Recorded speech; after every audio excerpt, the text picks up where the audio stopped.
ॐ श्रीगणेशाय नमः। ॐ भद्रं कर्णेभिः शृणुयामदेवा भद्रं पश्येमाक्षभिर्यजत्राः श्रीरङ्गे सुष्ठुवा पुंसस्तनूभिर्यसे महिदेवहिरञ्जनायुः।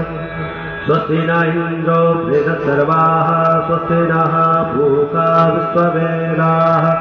स्वस्ति न सारिक्षो अरिष्टनेमिः स्वस्ति नो बृहस्पतिर्दधातु। हरिः ओम्। ॐ नमस्ते गणपतये त्वमेव प्रत्यक्षं तत्त्वमसि त्वमेव केवलं करतासि त्वमेव केवलं धरतासि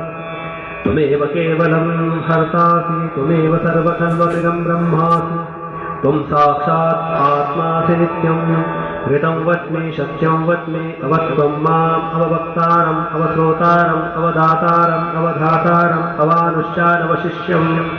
अवपश्चातात् अवपुरस्तात् अवचोत्तरातात् अवदक्षिणातात् अवचोद्घातात् अवाधरातात्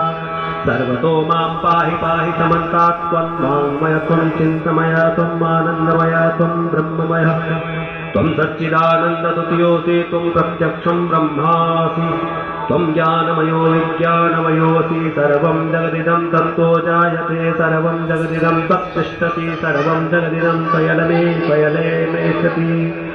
सर्वं जगदिदं त्वयि प्रतीते त्वं भूमिरापो निलो नलो नभः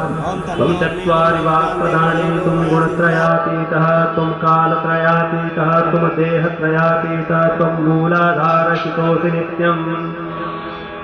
त्वं शक्तित्रयात्मका त्वां योगिनो ध्यायन्ति नित्यं त्वं ब्रह्मा त्वं विष्णुस्त्वं रुद्रस्त्वम् इन्द्रस्त्वम् अग्निस्त्वं वायुस्त्वं